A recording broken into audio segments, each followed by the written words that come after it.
toutes et à tous. Aujourd'hui, je vous propose de réaliser sous Kdenlive et GIMP un dessin qui suivra le mouvement des mains un petit peu dans le style light painting, mais sans la lumière. C'est un effet, un effet de titrage qui est intéressant et simple à réaliser. Alors Kdenlive et GIMP sont des logiciels gratuits et open source qui fonctionnent sous Windows, macOS et Linux. Vous pouvez donc réaliser ceci gratuitement. Alors, je vous propose de faire ça en 5 étapes que je vais détailler ici dans ce tutoriel. Alors tout d'abord, Kdenlive, j'utilise pour ce tuto la version 18.08.0 pour réaliser ce que vous venez de voir. Et on va commencer tout de suite par aller dans les sources du projet. Alors, j'utilise ici la configuration, une configuration que j'ai enregistrée. Si vous voulez savoir comment ça se passe, je vous invite à regarder sur la playlist montage vidéo de cette chaîne. Vous aurez des tutos sur Kdenlive.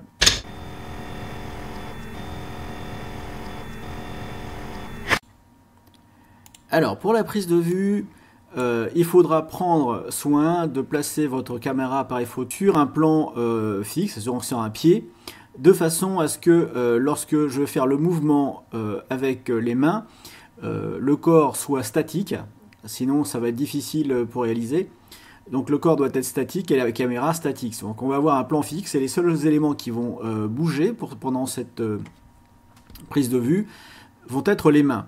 Alors si vous faites un cercle, vous pouvez voir aussi un mouvement de corps, c'est pas important, hein. Moi j'ai fait ici un cœur, mais vous pouvez faire un autre mouvement.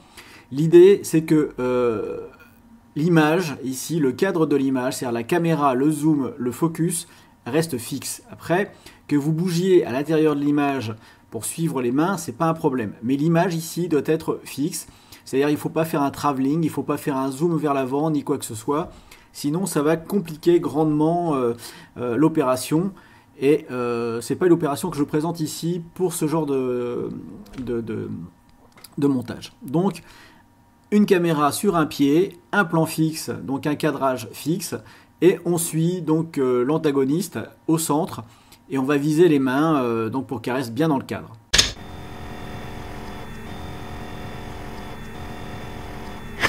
Alors maintenant, on va procéder tout simplement à la mise en place de nos rushs.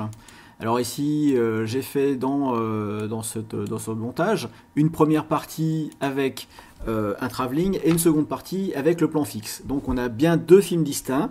Alors pour ça, je vais ici créer dans Kdenlive, dans source du projet, un dossier en cliquant sur cette icône, créer un dossier. Et je vais l'appeler tout simplement Rush.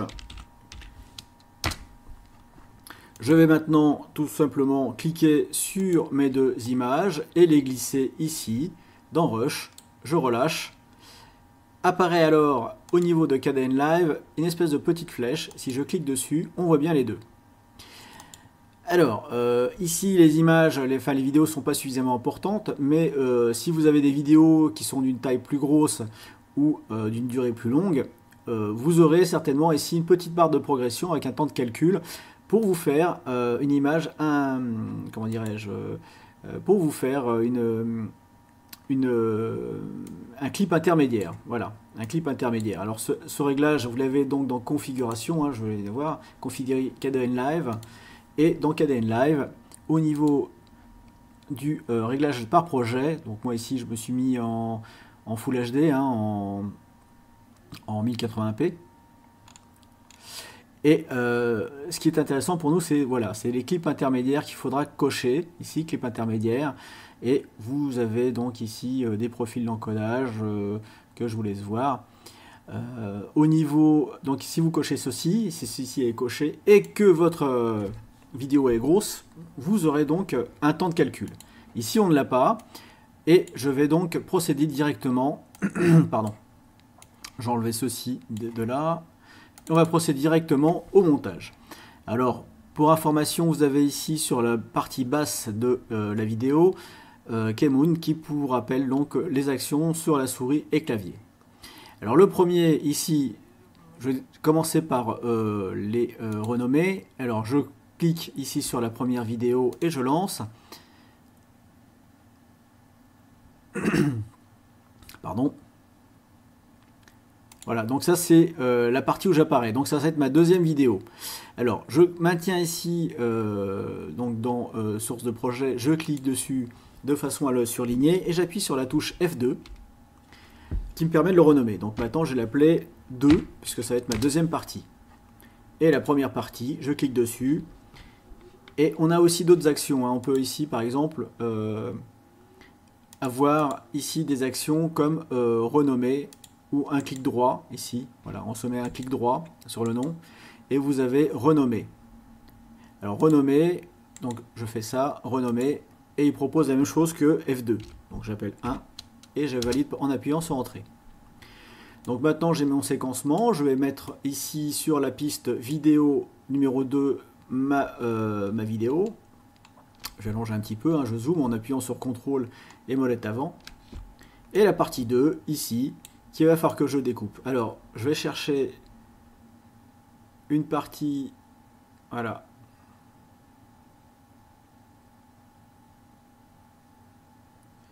J'avance. Voilà, donc il faut que je revienne ici.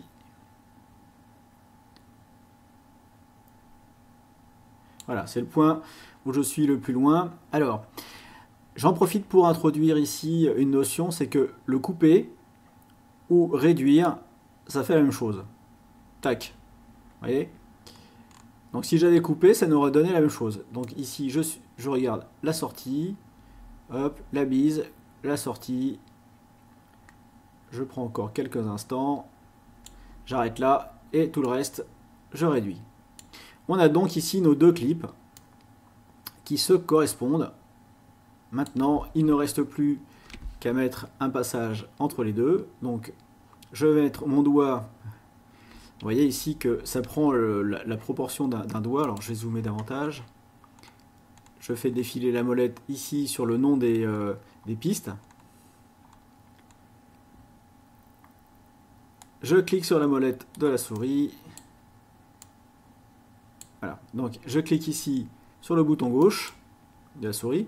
Là, vous avez vu, c'est bien le bouton gauche qui nous a permis de mettre ici une fonction dissoudre. Donc là, j'ai ma première fonction et j'ai la première partie. On va ajouter tout de suite sur la première vidéo en plaçant le doigt. Alors, ce que je vais faire, c'est que je le décale légèrement. Voilà, ce fameux doigt apparaît. Et je peux dissoudre. Alors si ça vous agace, vous n'arrivez pas à voir le doigt, c'est tout simplement ici un effet, et un effet de fondu. C'est-à-dire que vous allez ici au niveau de la vidéo, sur ce petit, on cherche les effets vidéo, et vous avez donc un effet de fondu. Et donc vous avez fondu depuis le noir, c'est celui-ci, et si je me mets là, ça va être fondu vers le noir. Voilà, je double-clique dessus, et vous voyez que ça apparaît également. On a ici le fondu vers le noir. Voilà, donc je vais redéplacer ceci, un petit coup ça, on voit ce que ça donne. Dans un premier temps, on a bien déjà un effet simple de fondu avec le tartempion qui fait son cœur. Voilà, donc ici on a fait la première, le b.a.-ba, donc un enchaînement et un fondu. On va maintenant se consacrer à cette partie-là. Tac. Ici, je vais me mettre sur cette partie et je vais agrandir un peu le clip. Vous allez voir pourquoi. On va ajouter ici des marquages. C'est-à-dire que là, je commence avec mes deux points et je veux dire que c'est ma première image qui va me tracer mon cœur. Donc pour ça, je vais faire un clic droit ici au niveau de la timeline. Vous voyez, je me mets ici sur les chiffres et je fais ajouter un guide. Ce guide, je double-clique dessus, sur la vignette du nom, et j'obtiens ici un commentaire, et je vais l'appeler tout simplement 1. Et je fais OK. Maintenant, à l'aide des touches de mon clavier, les touches directionnelles de mon clavier, je vais appuyer sur la flèche de droite, et vous voyez que sur la timeline, ça déplace le curseur. Voilà, je vais mettre ici et je vais ajouter un deuxième guide. Et je vais l'appeler 2. Alors, je vais revenir ici sur le premier guide. Alors pour cela, c'est pour ça que je ne l'ai pas fait tout de suite, on fait un clic droit, aller au guide, et là je vais aller au guide ici qui s'appelle 1. Voilà. Je fais un clic droit, et je vais extraire l'image. Alors pas extraire vers le projet, ça ne m'intéresse pas, c'est extraire l'image. Comme je suis en 1080p, je vais avoir l'image dans le bon sens. Alors celle-ci, je vais la déposer tout simplement sur mon projet. Alors ici, je vais créer un dossier. S'il me le propose, bah non. Bon, alors je vais le mettre dans les rushs, c'est pas grave. Et je vais l'appeler 1. Je vais aller à la deuxième guide. Je vais extraire l'image. Et ici, je vais l'appeler 2. Ça correspond au nom du guide. Je reviens ici sur la timeline. Oups, je suis allé trop loin. Donc ici en 2, je regarde le mouvement de mes mains, je surveille ça à l'écran en appuyant sur la flèche de droite. Alors ici, je vais rajouter un guide. Je double-clique, j'appelle 3, je fais OK. Je viens ici, j'extrais l'image, je l'appelle 3 et je fais OK. Donc je vais faire ça sur une série d'images et je vous retrouve de suite.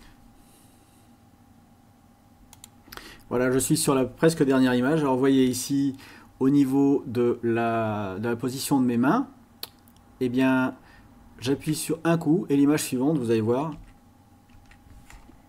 Pardon. Voilà, je suis sur les doigts se touchent.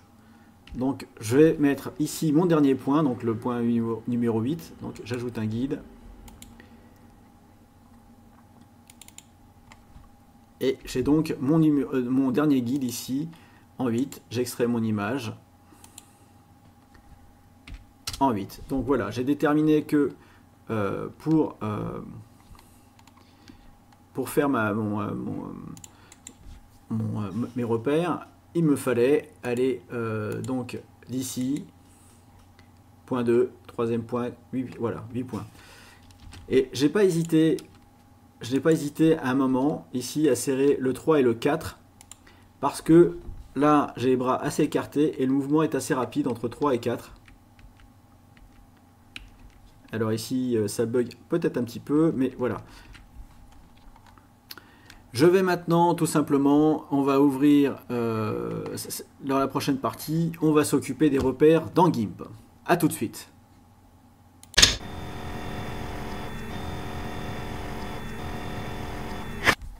Et bien nous voilà donc maintenant dans GIMP. Et alors j'utilise la version de GIMP qui est tout simplement la 2.10.6. Et pour nos images, on va tout simplement ajouter la première au milieu. Voilà. Et les suivantes, je vais les mettre en tant que calque. Alors pour ça, je vais prendre ici la 2. Je fais défiler, j'appuie sur Shift et normalement, il y a juste à glisser ici au niveau des calques, du gestionnaire de calques ici, pour les avoir. Donc, je vérifie bien ici que j'ai mes 1, 2, 3, 4, 5, 6, 7. Voilà, j'ai tous mes calques. On va être bon. Je vais tout mettre dans un dossier. Donc, je crée un dossier ici. Alors, je pourrais l'appeler repère, mais bon, c'est pas. Donc, je vais les glisser. Bon, j'aurais gagné du temps si je les avais directement glissés dans le dossier, mais bon,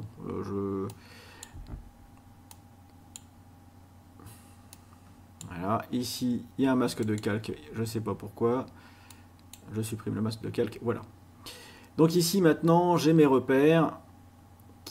Il me suffit d'ajouter maintenant un calque que je vais appeler tout simplement repère.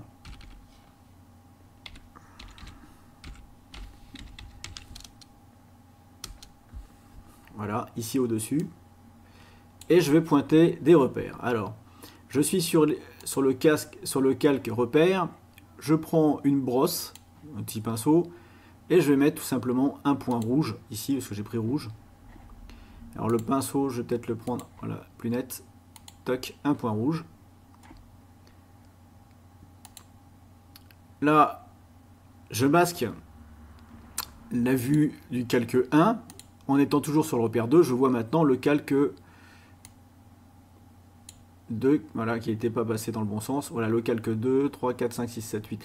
Voilà, le calque 2. Donc ici, je vois bien le calque 2. Eh bien, je mets un point là, sur mes doigts. CTRL Z. J'ai fait une bêtise. Il faut que je sois sur le calque repère. Je viens de le dire. Voilà. Sur mes doigts. Toc. Je masque le calque 2. Je vois le calque 3. Je mets un point. Le 4. Vous voyez, tout à l'heure, on ne le voyait pas bien sur KDN Live. Il y a vraiment un mouvement. Hein. Le problème d'enregistrer, en tout cas sur ma configuration d'enregistrer et de faire une manipulation sur KDN Live, ça tire assez fort sur la carte vidéo qui a du mal à suivre. Donc là, la 5, toc, toc, hein, je suis mes index tout simplement. Ici, la 7. Et finalement, la dernière position, la 8. Donc on est revenu ici. Donc j'ai mes repères. Alors pour ne pas abîmer ces repères, je vais créer un nouveau calque. Et je vais l'appeler cœur.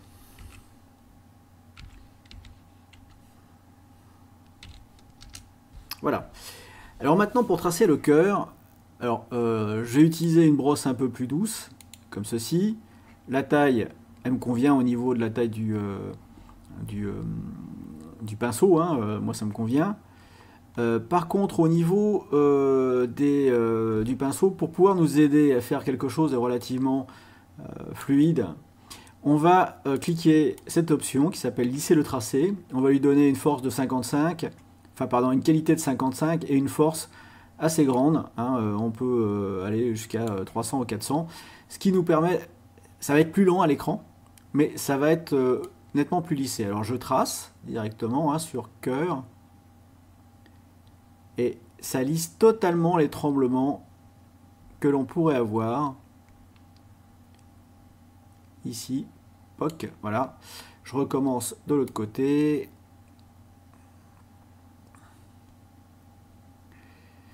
J'ai loupé. Et je reprends. Alors je le fais à la souris, là j'ai vraiment du mal à le faire. Je me suis tellement bien habitué avec ma tablette graphique que c'est difficile. Alors je vais partir du bas, alors hop. Peu importe le sens de parcours, du moment qu'on y arrive. Ah bah, du bas, j'y arrive un peu mieux. Voilà. Donc ici, on a notre cœur. Bon, il est comme il est. Si je masque derrière ici, en enlevant les points, voilà, il est un petit peu tremblant, mais voilà, j'ai mon cœur qui correspond au mouvement de mes mains. Alors ici, si vous voyez, on a quelques endroits, on ne peut pas vraiment dire que ça soit droit. Je vais utiliser aussi l'outil gauchir. Je vais prendre une taille assez grande. Et on va pouvoir redresser un petit peu. Voilà, je triche un peu. Hop. On peut tricher comme ça sur le tracé en s'appuyant sur les points.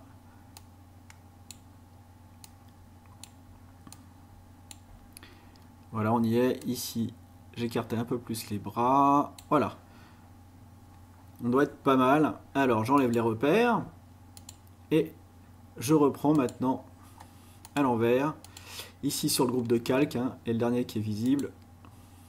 Je suis bon. Je suis bon. Je suis pas mauvais. Je ne suis pas mauvais non plus là-dessus. On a nos repères qui sont bons. Et hop, ici, on arrive au milieu. Voilà, donc là, on a créé notre cœur. Je vais sauvegarder, donc exporter sous. Je vais l'enregistrer tout d'abord. Et je vais l'enregistrer dans les rushs, oui, pourquoi pas. Donc, je vais l'appeler cœur. Il s'appelle 1, mais je vais l'appeler cœur. C'est plus parlant. Voilà, donc ici j'ai mon cœur, dans un premier temps, et je vais exporter cette image. Alors, tenez compte que l'arrière-plan ici est blanc, donc si jamais vous exportez en PNG et voyez un fond blanc, c'est parce que c'était cet arrière-plan ici, la couleur d'arrière-plan qui est blanc. Si on aurait mis rose, eh bien vous auriez un arrière-plan rose. Donc j'exporte maintenant mon cœur.png. Donc PNG c'est important parce que le PNG prend bien la transparence. J'exporte. Voilà, hop. Et j'ai dans mes images. On va ajouter maintenant un texte.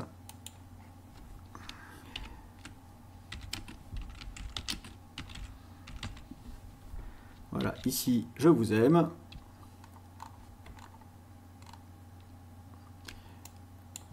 Je vais le mettre en 200.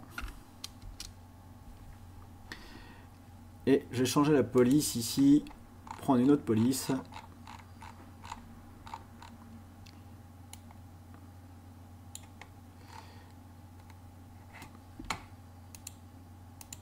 Voilà, j'ai pris une police dactylographiée, c'est important pour la suite.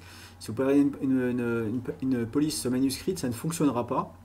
Parce que pour la police manuscrite, pour pouvoir l'écrire lettre après lettre, ça va être le tuto que je vous ai présenté il y a quelques temps.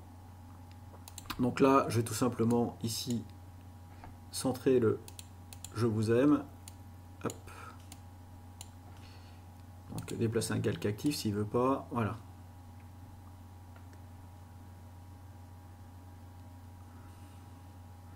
Je vais le centrer par rapport à l'image. Donc pour ça, je vais utiliser les outils d'alignement. Je clique ici. Je vais me mettre par rapport à l'image. Et je fais un centrage horizontal et vertical. Voilà. Alors ici il y a deux méthodes, hein, c'est simple, hein, soit on laisse comme ça, soit eh bien, on modifie un petit peu l'image, ce que l'on veut. Mais là il ne faut pas mettre du calligraphié, il faut bien mettre de l'image à image. Et on va faire un petit décalage, on va revenir ici sur... Et on va décaler légèrement l'espace entre les lettres. Voilà, je reviens de façon à vraiment avoir un détachement. Alors, je sélectionne et on est bon. Allez, fichier, j'enregistre. Fichier, exporter sous. Et celui-là, j'ai marqué « Je vous aime ». Alors dit comme ça sent l'amour, hein, quand je dis je vous aime, hein, ça fait plus une vache qui... Mais bon, je suis désolé, c'est assez... Voilà. On a exporté, on a maintenant toutes nos images, on n'a plus besoin de GIMP, je peux le refermer.